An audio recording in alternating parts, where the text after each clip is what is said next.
सो अपना discussion continue रखते हैं, again related with the hypothesis testing. अभी हमारी कहानी खत्म नहीं हुई है, एंड टिट बाई टिट, मतलब इधर से उधर तो हम कर ही रहे रैंडम पैसे में, राइट। तो अब देखते हैं पॉइंट एस्टिमेट, एक डेफिनेशन है point estimate for a parameter. देखो अगेन पैरामीटर वर्ड आया, किसकी बात कर रहा है? पॉपुलेशन की, राइट। तो पॉइंट एस्टिमेट के बाद point estimate of A parameter का क्या है? ये सिंगल नंबर है, ये a single number designed to estimate a quantitative parameter of a population. It is a single number designed to estimate a quantitative parameter of a population, usually the value of corresponding sample statistics. Right? क्या बोलेगा? A single number होगा, it is designed to estimate quantitative parameter of a population. Let's say for example, आप estimate कर रहे हो mean height, correct? Mean height of the population. Usually बोल रहा है the value of corresponding sample statistics. आप क्या कर रहे हो? जब भी पैरामीटर एस्टिमेट करना होता है तो आप क्या करते हो? तो सारे पॉपुलेशन के मेंबर्स को का हाइट तो मेजर नहीं कर सकते, तो आप क्या करते हो कि सैंपल मेजर करते हो, सैंपल लेते हो और उस सैंपल का मीन हाइट लेते हो, राइट। तो दैट पैरामीटर वो जो आएगा, जो सैंपल हाइट, सैंपल का मीन हाइट, वो क्या होगा? पॉइंट एस्टिमेट ऑफ पॉपुलेशन होगा, जो मीन को रिप्रेजेंट कर रहा है, करेक्ट, फाइन। अनबायस्ड स्टैटिस्टिक्स का क्या मतलब होता है? ए सैंपल स्टैटिस्टिक्स, अगेन जो सैंपल से जो स्टैटिस्टिक्स निकाला, like mean, standard deviation, variance, ये क्वांटिटी, राइट। तो वो a sample statistics whose sampling distribution has a mean value equal to the value of the parameter being estimated. क्या मतलब? मतलब एक सैंपल जो लिया आपने मीन हाइट का ही लेने के लिए, तो जो मीन हाइट जो आ रहा है सैंपल का वही वैल्यू पॉपुलेशन का भी मीन हाइट है। यदि ये दोनों इक्वल हो जाए तो इस टाइप के स्टैटिस्टिक्स को हम बोलेंगे अनबायस्ड स्टैटिस्टिक्स। लेकिन यदि ये मैच नहीं करेगा, sample mean will not, if it is not equal to the population mean, then उस केस में उसको बोलेंगे वो बायस्ड स्टैटिस्टिक्स बोलेंगे या बायस्ड एस्टिमेट बोलेंगे। रियल लाइफ में सैंपल मीन पॉपुलेशन मीन के बराबर नहीं होता। In fact sample mean population mean exist करता है, लेकिन हम उसके वैल्यूज को नहीं जानते हैं, it is unknown for us. So इसलिए हमेशा सैंपलिंग एरर होता ही होता है, ये डिफरेंस हमेशा एग्जिस्ट करेगा, और यही डिफरेंस जो बनेगा वो सैंपलिंग एरर होता है, फाइन। नेक्स्ट कॉन्सेप्ट है इंटरवल एस्टिमेट। एन इंटरवल जो है bounded by two values, right. An interval bounded by two values and used to estimate the value of a population parameter. Again क्या बोल रहे हैं?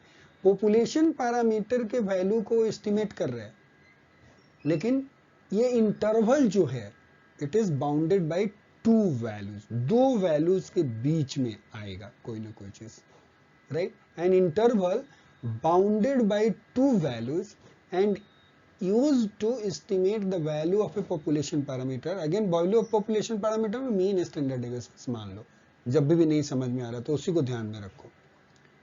तो मीन वैल्यू कहां से कहां तक राइज करेगा? दो मीन का वैल्यूज चाहिए बेसिकली, तब जाके वो बाउंड हो जाएगा, इंटरवल बन जाएगा। The values that bound this interval are statistics calculated from the sample that is being used on as the basis for estimation, right।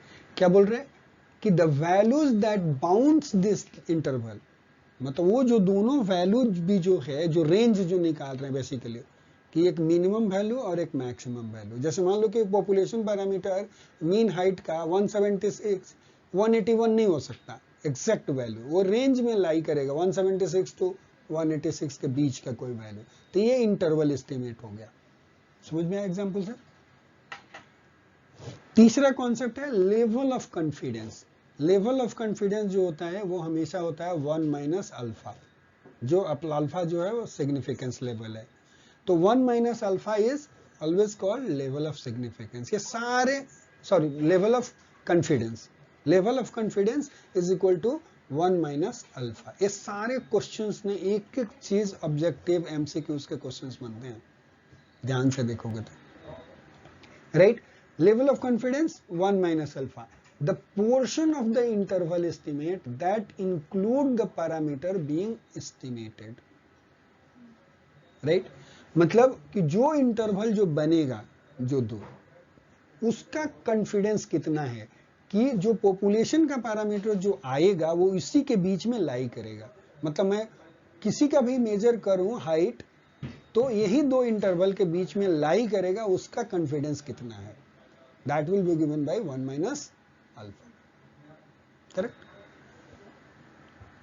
Confidence interval, confidence interval क्या है? एन इंटरवल एस्टिमेट, वही interval estimate करना जो minimum और maximum को, with a specified level of confidence. तो हमेशा आएगा इंटरवल एस्टिमेट, कॉन्फिडेंस इंटरवल में हमेशा आएगा कि ये interval with 90% confidence interval, 95% confidence interval या 98% कॉन्फिडेंस इंटरवल, जो भी एक जगह उसमें बात लिखी हुई होगी। ये सैंपल साइज कैलकुलेशंस में बहुत काम आता है, कल हमने रिकॉर्ड किया था सैंपल साइज कैलकुलेशंस कैसे करते हैं, राइट। नाउ अब एक फिगर इसको देखते हैं, ये नॉर्मल डिस्ट्रीब्यूशन का कर्व है, ये याद रखना है।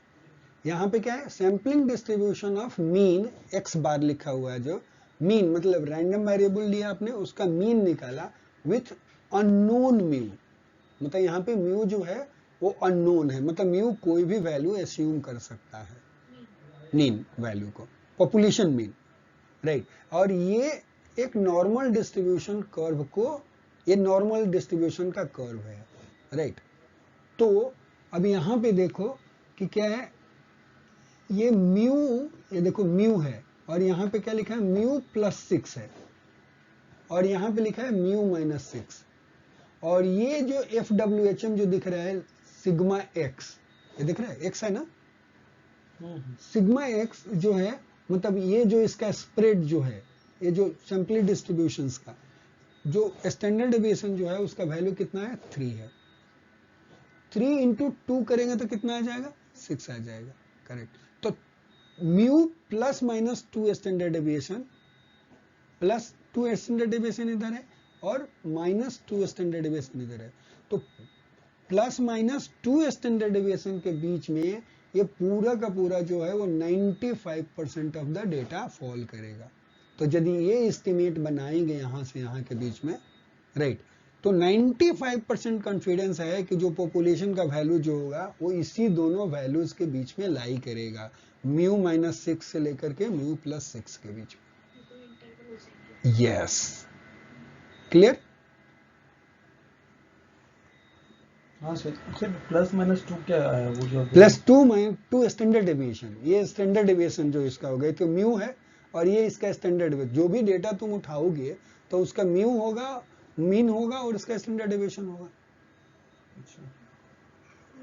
पॉपुलेशन में, पॉपुलेशन जब एस्टिमेट करते हैं तो वैसे ही करते हैं ना कि भाई मान लो कि अब कई सैंपल्स लोगे, जैसे मान लो कि 100 लोगों का लेना है, तो 100 का एक सैंपल उठाओगे, राइट, तो उसका कुछ मीन आएगा, उसका कुछ स्टैंडर्ड डेविएशन आएगा, या मीन आएगा, सॉरी मीन आएगा, फिर दूसरा 100 निकलेगा उसी में से, तो उसका एक और मीन आएगा, फिर एक तीसरा सैंपल लोगे 100 आदमी का, तो उसका मीन अलग आएगा।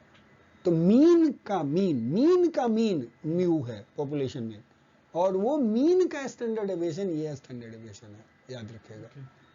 समझ गए? मीन का स्टैंडर्ड डेविएशन ये स्टैंडर्ड डेविएशन है, और ये मीन का मीन म्यू है।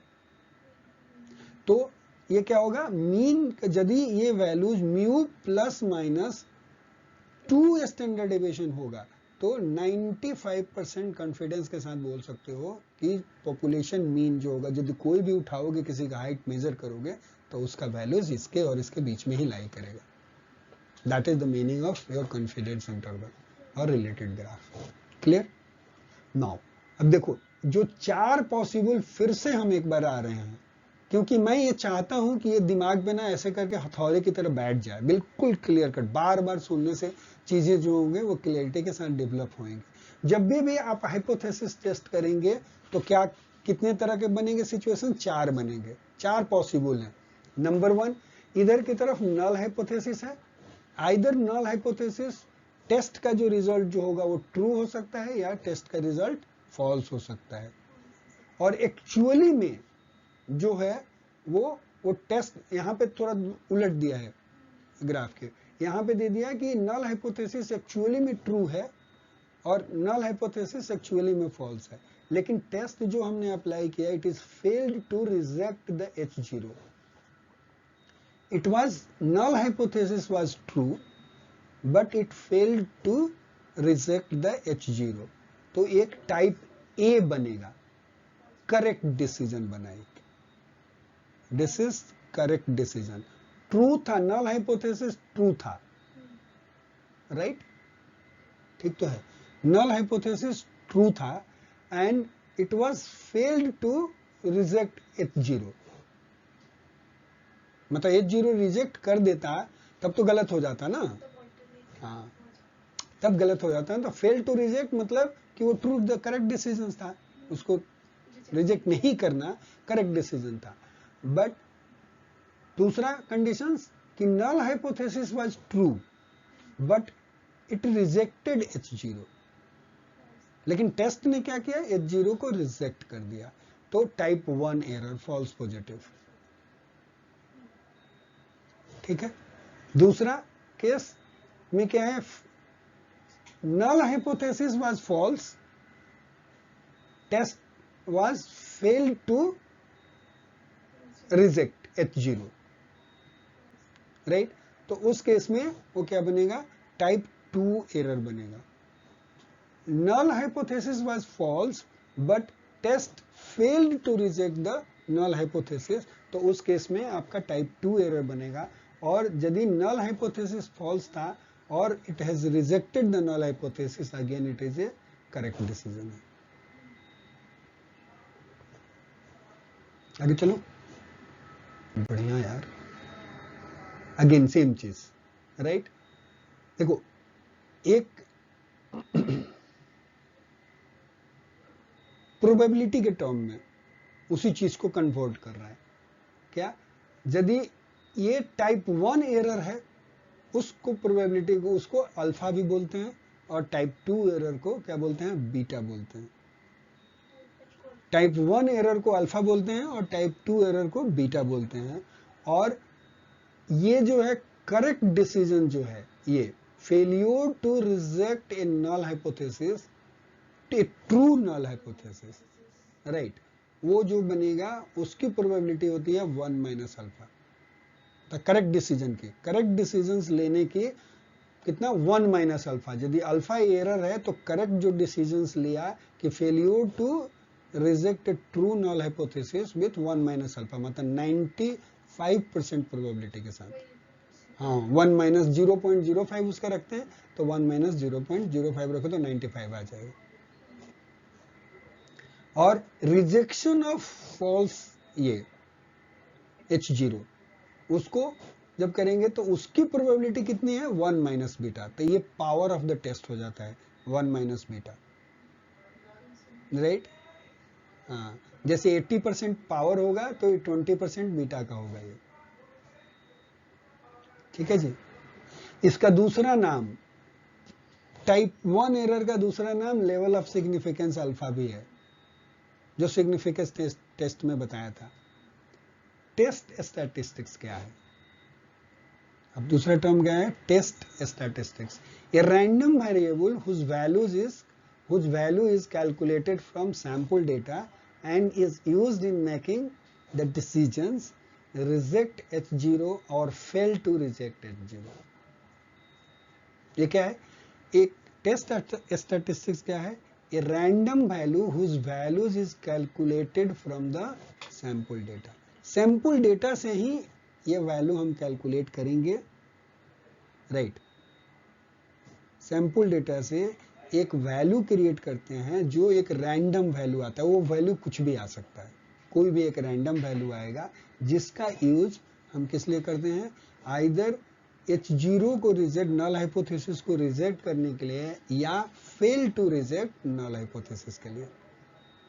उसको बोलते हैं टेस्ट स्टैटिस्टिक्स, राइट। चलिए, ठीक है। या ये फिगर कहां पे काम आ सकता है? Specially again MCQs. फिगर बना देगा और इसके बारे में पूछेगा ये क्या रिप्रेजेंट करता है, राइट। ये फिगर बना दिया, कोई भी एक फिगर उठा के दे दिया और बोलेगा कि ये किस टाइप का बायस है या वेरिएबिलिटी है या नहीं, करेक्ट। ऐसे ऐसे क्वेश्चन पूछे जाते हैं, ठीक है। अब देखो ये यहां पे देखो, यहां फिगर को देखते हैं। ए देखो, see this, D this, F ये, करेक्ट। तो ए सी डी एफ देख रहे हो, 3। इसमें देखो इधर की तरफ ज्यादा डेटा है, ज्यादा डेटा किधर है? इसमें भी इधर की तरफ है, यहां पे दूसरी तरफ है, इसमें भी दूसरी तरफ। ये वन साइडेड शिफ्ट वाले डेटा है। देखो, सोज बायस्ड स्टैटिस्टिक्स। ये स्टैटिस्टिक्स किस टाइप का शो करता है? बायस्ड। क्यों बायस्ड? क्योंकि एक टाइप के सैंपल लिए इन्होंने। एग्जांपल दिया था ना, बायस्ड और अनबायस्ड। अनबायस्ड स्टैटिस्टिक्स क्या होगा? जो उस सैंपल से जो मीन निकालोगे वो पॉपुलेशन मीन के बराबर हो जाए, मैच कर जाए, तभी बायस्ड है। अनबायस्ड है, अदरवाइज बायस्ड है, सारे अदरवाइज सारे बायस्ड है। तो यहाँ पे ये एक तरफ से ज्यादा सैंपल ले लिया एक साइड से, तो ये भी बायस, ये भी बायस, ये भी बायस, ये भी बायस, ये चारों जो हैं वो बायस्ड सैंपल के एग्जांपल हैं। सही है जी? डेर ए एंड डी, ए ये देखो, एक ए और दूसरा डी, ये दोनों में क्या कॉमन है? ज्यादा डेटा लेफ्ट साइड में है। किस साइड में? निगेटिव की तरफ। तो इसका मीन किधर जाएगा? Showing sampling distribution whose mean values are less than the value of the parameter. क्योंकि पैरामीटर का वैल्यू तो इधर आएगा और इसका मीन जो होगा, इधर का सैंपल का लेंगे तो उसका मीन वैल्यू इधर की तरफ शिफ्ट करेगा। जिसमें मीन वैल्यू हमेशा हमने पढ़ा, मीन जब निकालते हैं तो जिसका नंबर सबसे ज्यादा होगा, यदि कम वाले सबसे ज्यादा हैं उधर की तरफ शिफ्ट हो जाएगा, राइट। तो ये निगेटिव आ जाएगा, सही है। अब देखो, where is C and F? C और एफ में क्या कॉमनलिटी है? देखो, सी और एफ में क्या है? ये राइट साइड की तरफ ज्यादा शिफ्टेड है, ये राइट की तरफ है ना, तो ये पॉजिटिव वाले हैं। तो वो बोला C and F showing sampling distribution whose mean values are greater than the parameter. ये पॉपुलेशन से ये ज्यादा आएगा और इसका पॉपुलेशन से कम आएगा, करेक्ट। लेकिन दोनों बायस्ड सैंपल है। Figure 8.2 B and C, E, B और ई में देखते हैं क्या है? बी और ई, बी और ई में क्या है? इधर भी 1 2 3 4 5 6 7, 1 2 3 4 5 6 7। जितना सैंपल लेफ्ट साइड से लिया, जितना साइड लेफ्ट साइड से लिया उतनी ही सैंपल राइट साइड से लिया। यहां पर देख लो भाई, 1 2 3 4 5 6, जितना सैंपल लेफ्ट से लिया उतना ही सैंपल राइट से लिया, ठीक है। So sampling distribution that appears to have mean value equal to the value of the parameter, correct. Therefore they are unbiased. समझ में आ गया? तो ये अनबायस्ड सैंपल के एग्जांपल है, बाकी 4 जो हैं वो बायस्ड के एग्जांपल हैं, सही है। Figure 8.2 A B and C, right. इसमें देखो डेटा जो है, डेटा को ध्यान से देखो, डेटा जो है वो ज्यादा स्प्रेड है, ये कहीं कहीं से सैंपल्स लिया, देख रहे हो, इधर वेरिएबिलिटी ज्यादा है और कंपेयर टू दिस वैल्यूज, इसमें एक जगह से क्लस्टर्ड है, ये देख रहे हो, ये पास पास के सैंपल है, इनकी वेरिएबिलिटी ज्यादा आएगी compare to this three figures, क्योंकि ये पास पास से डेटा लिए हुए। समझ में आ रहा है या अभिषेक, समझ में आया? नहीं, चल ठीक है। Right, shows more variability, whereas D, E and F shows less variability in sampling distribution. Diagram E, ये E represents the best situation, represents the best situation, an estimator that is unbiased, on target, बिल्कुल population mean के आसपास में सारे values हैं, right, and has low variability, all values close to the target. Clear? Very nice. Says, do you know Fisher and Newman conflict? ये मैं already पहले से पढ़ा चुका हूं, बट ठीक है, that their difference centered on their approaches to the hypothesis testing. दोनों के अप्रोच जो थे वो उसमें डिफरेंस है क्या? Both method starts with a null hypothesis and use the same statistics. However, Newman and Pearson uses a set of risk of errors, and Fisher does not. वही type 1 error, type 2 error Neyman और Fisher नहीं, Neyman और Pearson में use होता है, वो Fisher में नहीं होता हाइपोथेसिस टेस्टिंग में। आजकल तो लोग सिर्फ न्यूमन और फिशर को ही, न्यूमन और पियर्सन को ही यूज करते हैं, बट इनमें ये डिफरेंस है, ठीक है। Neyman Pearson approach follows a basic deduction logic method of assuming the hypothesis is true and then looking for evidences that contradicts the assumption. Neyman और पियर्सन क्या सोचते हैं? पहले कि दे एश्यूम द हाइपोथेसिस की जो है वो ट्रू है पहले, राइट, एंड उसके बाद वो लोग एविडेंसेस ढूंढते हैं कि इसको कंट्राडिक्ट कर दे। तो नल हाइपोथेसिस वही होता है, ये मान के चलते हैं कि कोई डिफरेंस नहीं है, कोई इफेक्ट नहीं है, and then they are looking in the sample data कि ये इस बात को कंट्राडिक्ट कर दे कि वाकई में कोई डिफरेंस नहीं है, राइट। सो ये जो है आपका न्यूमन और पियर्सन का रोल है। The Fisher approach determines the probability of the occurrence for the data that results and uses the probability value to assess the data. वो probability concept पे चलता है, right? A small probability shows unlikeliness for the data to have occurred under a true null hypothesis. The probability that the null hypothesis is correct is another story that requires Bayesian approach and leads to yet another academic dispute. मतलब Fisher वाले में दूसरा concept जो आया कि the probability that null hypothesis is correct, उसको भी वो पता करने के लिए, रिजेक्ट करने की तो बात हो गई, लेकिन वो वाकई में वो करेक्ट है कि नहीं है वो भी पता करने के लिए फिर बेसियन अप्रोच यूज करते हैं, उसकी हमें जरूरत नहीं है। So this was the historical part.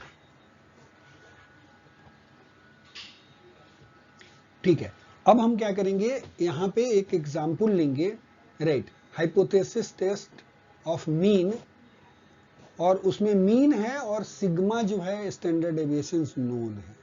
Again simple hypothesis type की बात आ रही है, right. A probability value approach, the assumption for hypothesis tests about mean mu using a known sigma, the sampling distribution of x bar has a normal distribution. यहाँ पे मान के चल रहे हैं कि जो मीन आएगा वो उसका डिस्ट्रीब्यूशन जो है वो नॉर्मल है, right.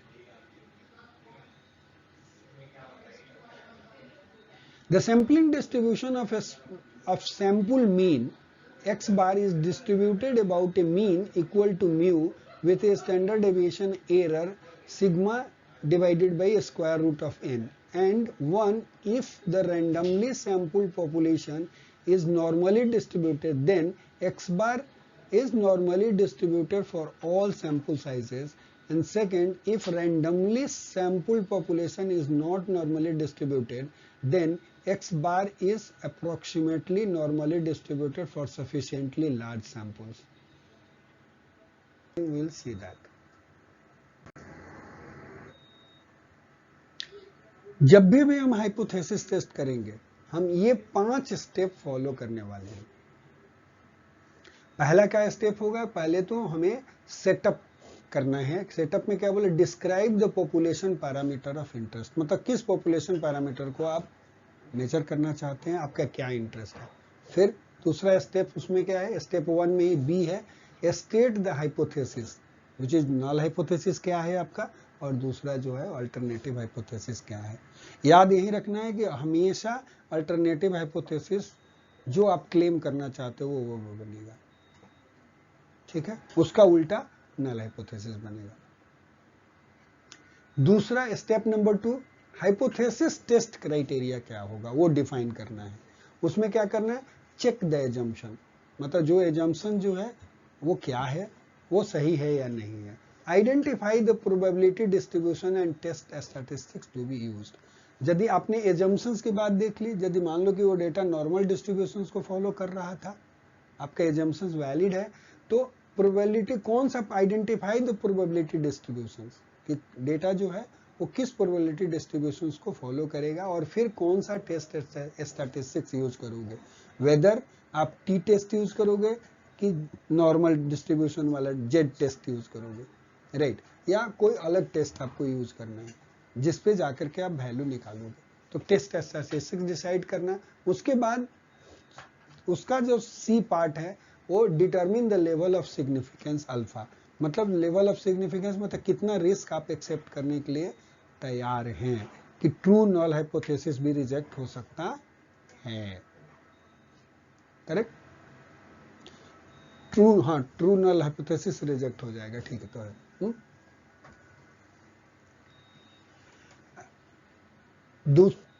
Step number 3, sample evidence देखना है। अब क्या बोल रहा है कि कलेक्ट, अब जाकर के कलेक्ट द सैंपल इंफॉर्मेशन।